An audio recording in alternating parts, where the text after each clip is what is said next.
Olá, pessoal, tudo bem? Eu dei start na gravação da web aula ao vivo de hoje. Antes da gente iniciar aqui, eu tenho alguns recados aí para vocês.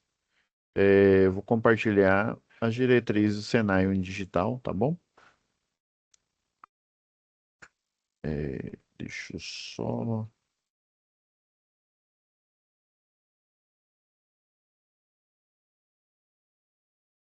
dar um minuto aqui, que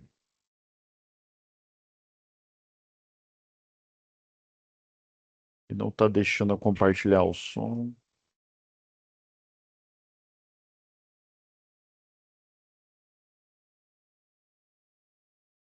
Só um minutinho aqui, pessoal.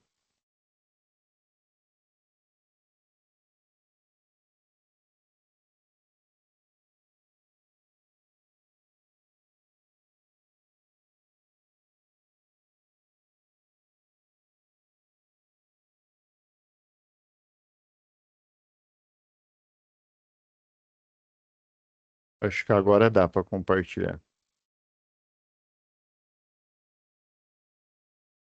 É porque tava aqui diferente aqui.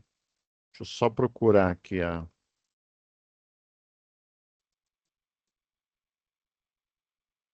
Aí depois do recado, tá? Do Uni Digital, a gente volta à nossa programação normal, tá? Como aproveitar melhor sua web aula via Teams? Participar de uma web aula é mais do que entrar na chamada, é estar presente, focado e respeitando o momento de aprender.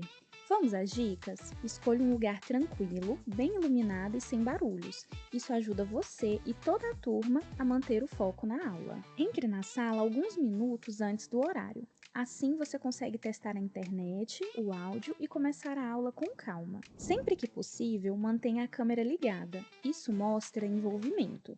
Mas lembre-se, esteja com roupa apropriada, em um local adequado e cuide do que aparece ao fundo. Você está em um ambiente de aprendizagem. Quer falar? Use o chat ou a função levantar a mão. Respeitar o tempo de fala do outro ajuda todo mundo a participar melhor. Evite distrações durante a aula. Feche outras abas, guarde o celular e foque no conteúdo. Esse é o seu momento de aprender. Em caso de dúvidas sobre o conteúdo, fale com seu tutor ou tutora. Para dúvidas sobre acesso ou uso da plataforma, procure um monitor. Use o AVA, ele é o seu canal direto com a equipe. Você faz parte da aula e a gente está aqui para ajudar você a aproveitar o melhor dela.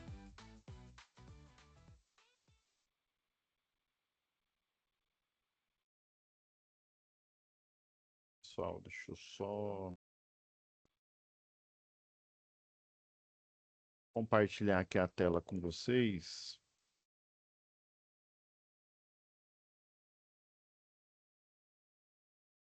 Então, pessoal, antes da gente continuar com o conteúdo aqui, pessoal, lembrem-se que era terça-feira, mas chocava com o dia aí do momento presencial, né? Geralmente vocês têm na segunda e na terça, tá? Estava acontecendo na terça porque eu não tinha horário. Peguei e troquei o horário com outra turma que tem aula no sábado para não atrapalhar vocês, né? Vocês, né? Obviamente, né? Vocês pediram e a gente atendeu. E assim, eu sei que você não é obrigado a estar ao vivo nessa aula, tá?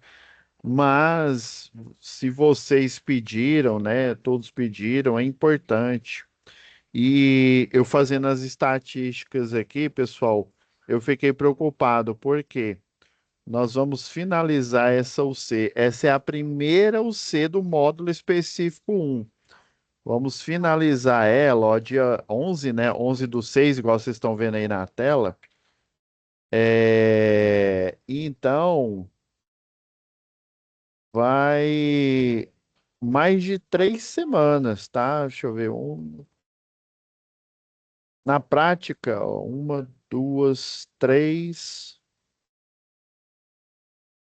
4 semanas, ou seja, vocês têm um mês ainda para finalizar, mas vocês não podem ficar descansados. Por quê? porque eu estava olhando aqui toda semana, geralmente no dia da aula, ou seja, hoje, né, quarta-feira, eu verifico aqui se tem envio de atividade ou fórum de discussão. Pessoal, o fórum de discussão, que é o mais simples, ninguém enviou ainda. Aliás, ninguém enviou tarefa nenhuma, né? Assim, a gente tem que ter compromisso. Como é que a gente pode reclamar se a gente não tem compromisso? Então, é dual. Eu cumpro o meu compromisso aqui, vocês têm que cumprir o de vocês. Então, assim, eu não estou parando a aula para puxar a orelha, não. Mas prestem atenção, pessoal. Vocês não enviaram, a única nota que vocês têm é do momento presencial. Eu vejo que vocês vão no momento presencial, tudo certinho, mas só o momento presencial não dá aprovação. Vocês estão cansados de saber, 49% EAD, 49, né?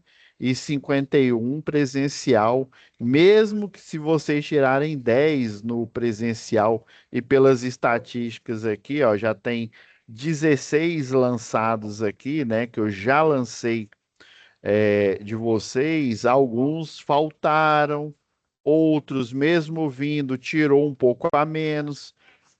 Lembra que é 2 pontos por aula, é muito pouco. Só que são 21 aulas, pessoal. Então vocês têm que prestar atenção em enviar atividade, porque senão vai ficar sem nota, pessoal. Aqui, ó, até dia 14/6 vai ficar a recuperação. E a recuperação, né, do dia 12 ao dia 14, ou seja, já com a outra UC em curso, vai ter a recuperação. E aí nessa, pessoal, eu vou ver se vocês vão mostrar compromisso. Eu vou realmente cumprir aqui, em vez de ser 29 pontos, ela vai valer 23, e aí depende do que você enviar. Pessoal, não durmam no ponto. Eu estou vendo que vocês estão dormindo no ponto. Tem que ter compromisso. Como é que, ó, se no curso você tá assim, imagina lá na vida profissional, né? Então, assim, eu não estou puxando a orelha, não é à toa, não, pessoal. É porque eu quero que vocês tenham êxito, mas é aquela história, me ajuda a te ajudar. Eu ajudo vocês aqui, o professor Valcio, lá no presencial, ajuda vocês, e vocês têm que ajudar tanto eu do EAD quanto o professor do presencial, o Valcio, tá bom? Estou aqui toda quarta-feira, ou seja, não é desculpa. Ah, eu não pude aparecer na aula porque a aula é outro dia. Não, ó, é num dia diferente do momento presencial, tá bom? Então prestem atenção, pessoal. Não deixe passar, porque aí depois não tem mais jeito. Você vai ter que esperar uma outra turma chegar nesse mesmo ponto onde vocês estão para poder fazer o curso novamente, para poder continuar. Tá bom? Estamos combinados aí. E espero que vocês estejam assistindo a aula EAD aí, porque tá tudo explicado. Nesse ponto, quem está assistindo a aula já sabe que nós comentamos todas as atividades. Nós estamos nos preparando para segurança em eletricidade, tá bom? E daí, né, já que a gente está se preparando, última aula, a gente falou sobre aquele laudo, né? Acabou, né, a análise de laudos aqui. A gente falou sobre esse laudo aqui, ó, o da construtora, tá? Agora, vamos falar sobre outro assunto. Vamos falar aqui, deixa eu só. É um assunto que ele tem, né? Tem a ver com NR. Vocês viram que eu, de propósito, para preparar vocês como a UC de segurança em eletricidade, ela é muito breve, ela é muito rápida. Eu já estou preparando vocês aqui em instalação elétrica, né, predial, tá?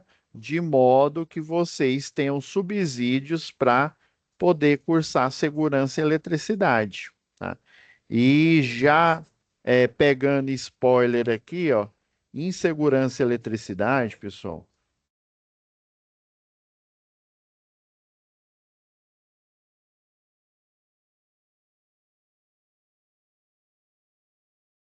nós temos o manual aqui, tá?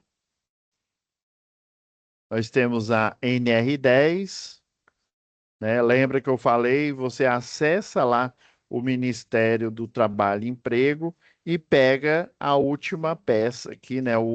A última publicação. Junto dessa publicação, temos o manual de auxílio na interpretação. Como a gente ainda está na UC de instalação predial, eu vou nos ater aqui a esse item aqui, ó, o item 2.4 e também o item 2.3 aqui, tá? Eu vou pegar um pouco dos dois. E eu já vou abrir aqui um arquivo.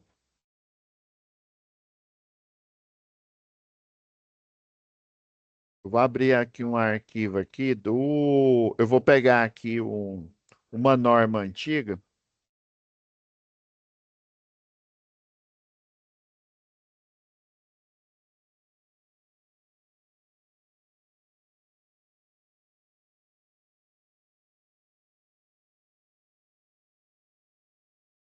Cadê isso?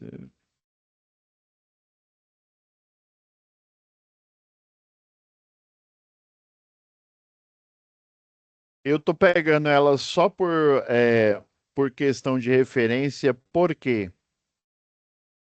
Tô pegando até a da antiga Equatorial,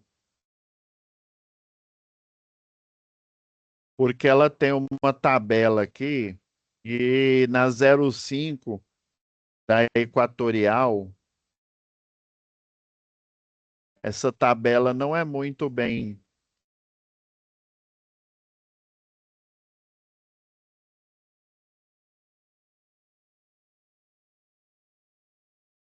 Só achar a tabela aqui.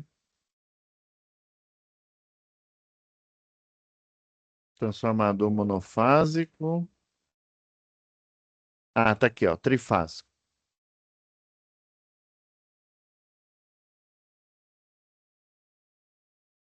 Então, a NR10 aqui, né, ela fala do prontuário das instalações elétricas. Eu preciso comentar com vocês, né, nós estamos ainda, né, em instalação elétrica predial, mas, né, vocês vão aprender que em segurança e eletricidade, as normas do trabalho, a NR10, né, que é segurança em instalações elétricas, ela tem uma uma diretriz que ela está aqui listada no item 2.3, né? E 10, desculpa, 10.2.4, tá? E o manual de auxílio, ele foi elaborado bem depois, ó, desde a primeira publicação foi em 78 e a última em 2019, a última atualização. Esse manual foi publicado em 2010, tá? Porque a maioria dos profissionais tem dificuldade em interpretar. E quando eu falo profissional, não é só o técnico, não. O engenheiro sofre aqui também. Por quê? Porque muitas instalações elétricas, em muitas empresas, eles sequer sabem que existe essa exigência de prontuário. O que que seria o prontuário? O prontuário é um documento, tá? É um documento aí que contém projeto, laudo. Por isso que eu estou batendo na tecla com vocês aqui, com laudo, né? Porque vocês podem, né? Não é só o engenheiro eletricista, o eletrotécnico, ele pode emitir laudo, tá? E daí você tem que estar preparado, não é só o engenheiro, não, né? O eletrotécnico tem que estar preparado para poder, ao menos, saber do que se trata para na hora que o fiscal, imagina, o agente de fiscalização do trabalho, o AFT, chega lá e pergunta se tem prontuário, e aí você não sabe nem o que é o prontuário, tá? Então, eu vou começar com o item 10.2.3, que ele fala: as empresas estão obrigadas, tá vendo? Isso aqui é obrigado, não é se quiser, não. Obrigadas a manter esquemas unifilares. O que é um esquema unifilar? É, no mínimo, o diagrama unifilar. Se a gente pegar lá na nossa pasta aqui, ó, de download aqui, ó,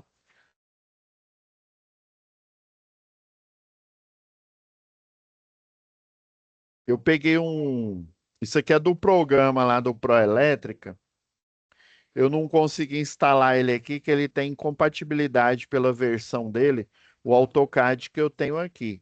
Mas aí eu peguei um exercício tutorial aqui, tá? Deixa eu ver aqui.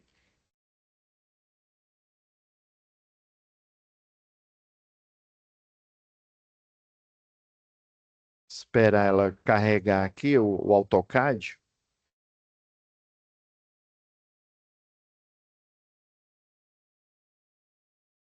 Tá carregando aqui, pessoal.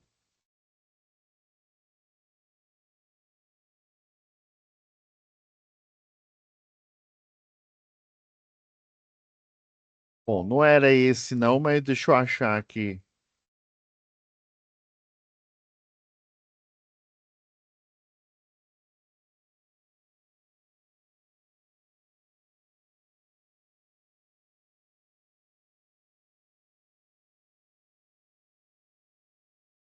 Ó, já tem um diagrama ali. Nossa, só tô pegando o errado aqui.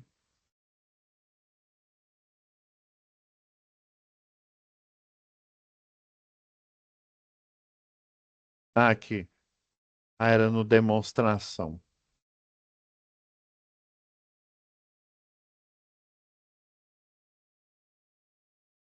Então, ele está falando aqui, ó, não sou eu que estou falando, isso aqui é a própria NR10, tá? Aí lembra, a NR10 ela chancela a NBR 5410. Embora a NBR 5410 seja um documento técnico, e esse documento técnico, quem que tem que seguir? Eletricistas em geral, tá? O eletrotécnico e o engenheiro eletricista. Nós temos que seguir porque é um documento técnico da área. Eu expliquei como que surgiu as NBRs, né? E daí, para ele se tornar lei, ele tem que ser referenciado pelo uma norma regulamentadora do Ministério do Trabalho e Emprego. Então, ele é referenciado pela NR10. Por isso que ele se torna lei, ou seja, por isso que no item 10.2.3 está falando que é obrigado, não é se quiser, tá? E daí aqui, ó,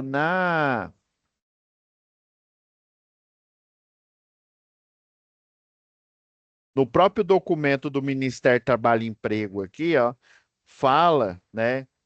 Fala do item, isso daqui é um funcionário, ou seja, alguém que escreveu, né, junto com a orientação, provavelmente de um engenheiro eletricista, né? O ideal é que ele seja engenheiro eletricista de segurança do trabalho. Mas se não for, quem está elaborando a pauta aqui, né? O que está escrito aqui, que vai virar o comentário, né? Na verdade, o item aqui que vai virar um comentário é alguém do Ministério do Trabalho e Emprego, ou seja, alguém que trabalha com eles. E aqui ele fala que trata-se de uma nova exigência. Quando ele fez o comentário lá em 2010, né? Essa exigência anteriormente ela não existia, tá?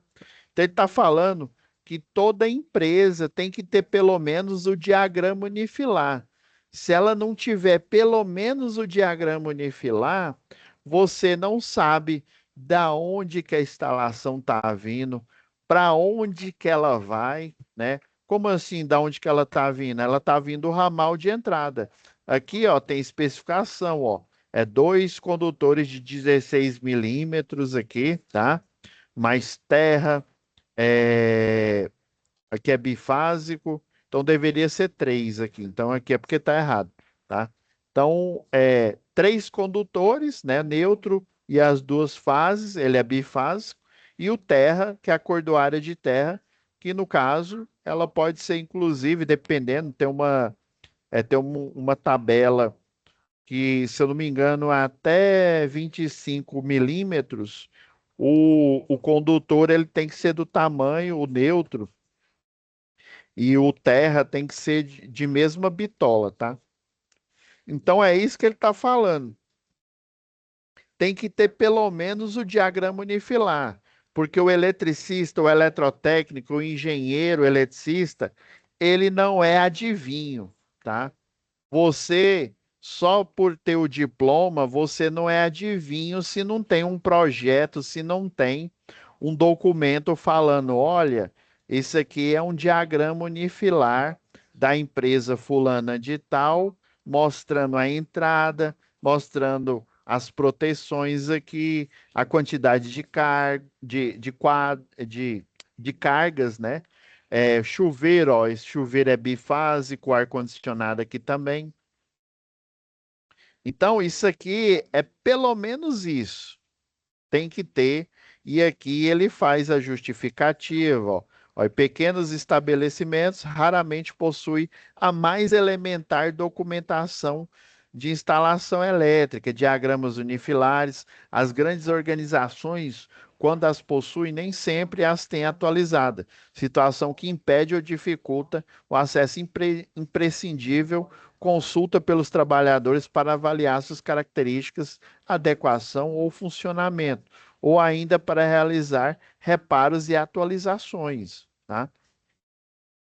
Isso daqui é o item 10.2.3, que fala que as empresas têm que obrigadas a manter esquemas unifilares atualizados das instalações elétricas do seu estabelecimento. Então, pelo menos diagrama elétrico, isso aqui ela está falando que o ideal é ter o projeto completo, né? A planta baixa, com os circuitos, tudo lançado, né? Porque o projeto é isso, né? O projeto ele vem antes da execução, o projeto normal, né? Tem um as-built que tudo está construído, você faz lá, faz o levantamento e aí depois gera o projeto a partir daquele levantamento do que já estava instalado. Tranquilo? Beleza. Aí agora o próximo item, né?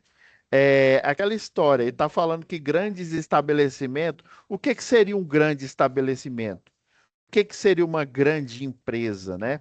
Agora, do ponto de vista do eletrotécnico e do engenheiro eletricista, uma grande empresa, ele estabelece um parâmetro que é o parâmetro de potência, de carga instalada, ó. Estabelecimentos com carga instalada superior a 75 kW. Lembrando que isso daqui é potência ativa, tá? Se a gente for pensar aqui, ó,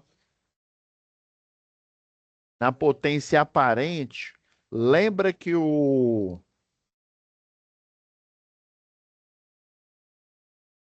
a ANEEL, ela recomenda um fator de potência de 0,92. Mas, professor, não sabia, a gente ainda está em instalação, né? Instalação predial, tá? Se eu não comentei, agora eu estou comentando, tá? Realmente, esse do 0,92, lá em instalação industrial é que a gente aborda melhor. Beleza. O que que é o fator de potência? Só para vocês entenderem. Lá em eletricidade, vocês aprenderam que tem um triângulo da potência em circuitos de tensão e corrente alternada, né? Então você tem a potência aparente, você tem a potência ativa. A potência ativa, ela é em watts, né? E a potência reativa. Lá na UC, mais para frente, eu vou explicar sobre eficiência energética. Para o gerador ele ter uma eficiência, ele tem que ter um fator de potência de 0,92 e também o motor elétrico ele precisa ter esse 0,92 que é fixado, isso não sou eu que estou falando, é a ANEEL que está falando, tá? E daí, como é que eu interpreto essa informação, professor? O fator de potência, ele dá um ângulo de aproximadamente 23 graus. Se você vir, aqui, ó, segunda função, arco cosseno de 0,92 aqui, ó. Dá aproximadamente 23 graus aqui, ó. Alguns minutos, mais 23,7 graus aqui, né? Então, esse fator de potência é um θ, né? Ou um ângulo de 23,07 graus. Beleza. E aí, professor, o que que tem a ver? A potência ativa, né? Ela é em função, né? A potência total aqui, o ideal, né? O ideal seria que a potência fosse simplesmente a tensão multiplicado pela corrente. Isso a gente viu lá em eletricidade, tá? Mas, né, a potência aparente aqui, né, em função essa energia magnetizante aqui, lá no gerador, ela é consumida para gerar campo eletromagnético para a energia, o potencial elétrico é, ele ser distribuído nos barramentos, tá? Já aqui na indústria, se eu não consumo essa energia reativa, o motor ele nem gira, tá? Ele nem dá partida. Então ela tem que ser consumida. Então na prática é zero de zero de um, né? Que seria 100%. 0,8% é para consumo, para gerar torque no motor, e já os outros 92% é para gerar trabalho ali, né? Então, torque não, desculpa, campo eletromagnético, tá? O campo eletromagnético, a geração de campo eletromagnético variável é que vai tornar possível o motor ele girar sozinho na hora que você liga a máquina lá, tá? Beleza. Pessoal, então, como é que calcula essa potência aparente aqui? Só que ele é em termos, se você olhar aqui na tabela, né, na tabela da própria de referência aqui da concessionária aqui, se você olhar na tabela aqui, ó, é em termos de quilovolt-ampere, tá? E quando ele fala essa carga aqui, essa empresa que é obrigada a manter os diagramas unifilares, criar, né, ou pelo menos o diagrama unifilar, mas ter projeto, ter, por exemplo, laudo, o bombeiro, ele cobra um laudo que chama laudo das condições das instalações elétricas. Então, um profissional, um eletrotécnico, um engenheiro eletricista, ele tem que periodicamente gerar esse laudo, também do SPDA, né, o Sistema de Proteção contra Descargas Atmosféricas, ele tem que gerar esse laudo. Então, toda essa documentação, ela é probatória, né? Ou seja, ela comprova que pelo menos um eletrotécnico ou um engenheiro eletricista, ele fez toda a análise ali da instalação elétrica, ele olhou SPDA, tá? Mas só que como é uma lei, eu preciso de um lastro aqui, eu preciso de um valor referência, que é a potência ativa, tá?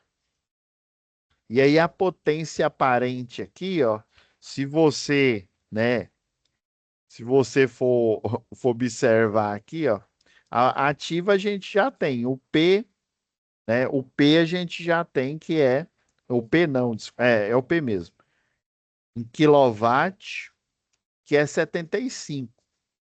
A gente não tem a potência ativa. Vamos ver e essa potência aqui, ó, basicamente, quando você faz um projeto, na indústria, você escolhe um transformador desses, ó, um de 75, 112,5, 150, um de 225, 300 ou 500, tá? Ou então você escolhe, por exemplo, dois de 500, né? para a subestação abrigada. Ou às vezes ela tem três, dois de 500 mais um de 300 e por aí vai, né? Às vezes você tem, por exemplo, eu tenho cliente que tem subestação de 1.000, de 2.000. Esse que tem a de 2.000 é dois transformadores de 1.000 kVA. Esses acima de 500, você não encontra na Transol, na Eletroenergia, nem na Agel. Você precisa mandar fazer, literalmente, esse transformador para atender a indústria, né? A indústria lá que você trabalha. Então eu preciso, quando eu faço projeto industrial, eu faço o cálculo, né? O cálculo da demanda, e a partir desse cálculo da demanda, eu vou descobrir qual subestação que eu vou fazer a chamada liberação de carga, tá? Daí, ó, mas assim, então, a partir dessa potência aqui, qual potência ativa em volt-ampere é que ele vai cobrar? Vocês vão ver que não vai mudar nada, vai continuar sendo acima do transformador de 75 kVA, tá? Aí, como é que a gente descobre? Ó, o fator de potência é 0,92, né? Que é o cosseno. O cosseno O cosseno de um triângulo retângulo, ó, vamos lembrar aí de trigonometria, não é o cateto adjacente, que é a potência ativa, pela hipotenusa, que é a potência ativa. Então, para você achar a potência ativa, como é que você acha ela? A potência ativa, né, o aparente, né? Ó, muda aqui, ó, vai ficar potência ativa, a que realiza trabalho, vezes o cosseno de θ. Cosseno de θ a gente já sabe que a ANEEL recomenda 0,92, né? Então, a gente já sabe o arco cosseno. Então, é a potência que o Ministério do Trabalho e Emprego na NR10 falou, né? Que é 75 quilowatt vezes 0,92, que vai dar a potência aparente. Olhando aqui, ó, 75. O K eu multiplico depois aqui, tá? Vezes. Deixa eu pôr logo aqui, 75.000, né? Vezes 0,92. Ó, e 69.000. Então, ó, 69 K, né, kilovolt-ampere.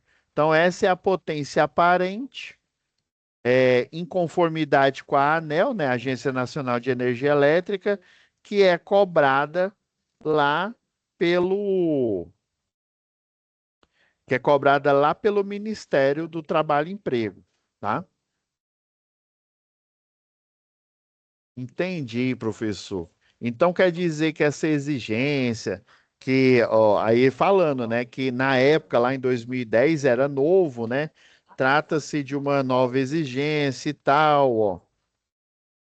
E daí ele fala aqui, né, a gente já está finalizando a aula aqui, né?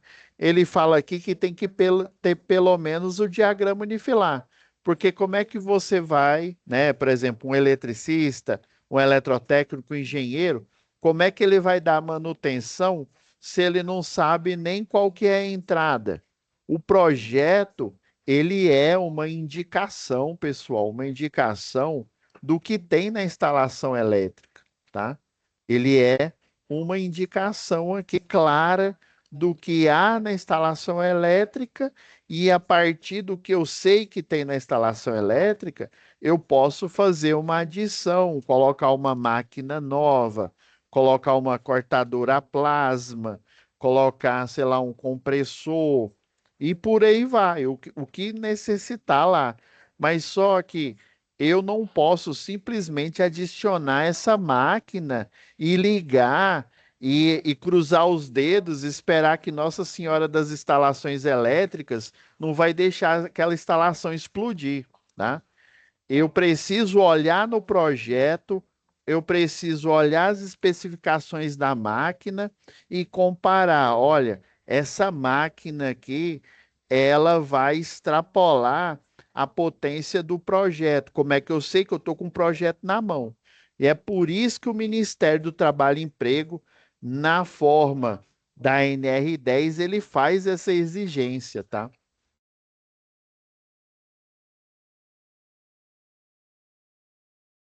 Daí, pessoal, falta 5 minutos aqui, então, ó, já estamos alinhados aqui. É necessário ter o prontuário das instalações elétricas, né? Mas antes do prontuário, toda instalação ela tem que ter pelo menos o diagrama unifilar. Isso estamos entendidos, não estamos? Beleza. É, se a instalação tem a carga acima de 75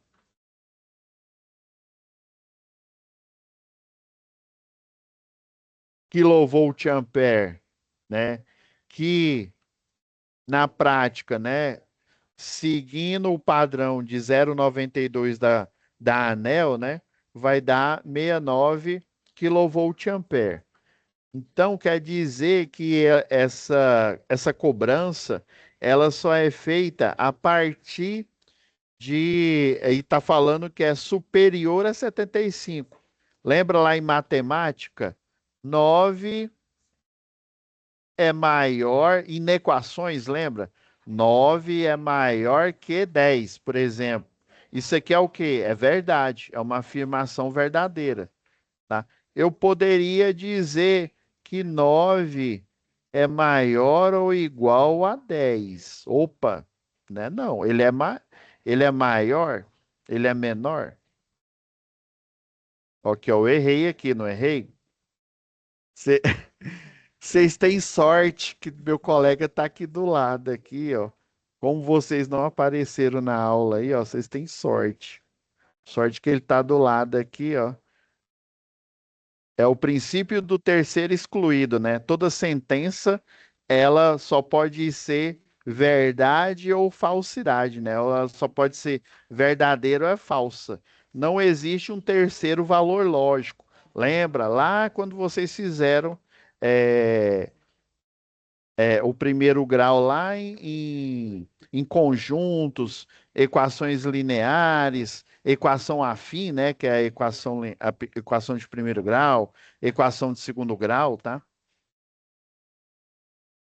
E aqui, ó, quando ele fala superior, ele está dizendo que é uma carga, né, é uma potência maior que 75 kW, tá? É uma potência maior. Ela não é maior ou igual. Se ele falasse que é superior ou, né, ou igual, era assim, ó. Potências, né, se fosse escrever de forma matemática, né, potência maior ou igual a 75 kW, eu só coloquei watt, né? Quilowatt, eu, né, faço a exigência do prontuário das instalações elétricas. Então, né, isso aqui é pegadinha, viu? Isso aqui, até eu caí agora aqui, ó. A pegadinha é tão boa que até o professor caiu.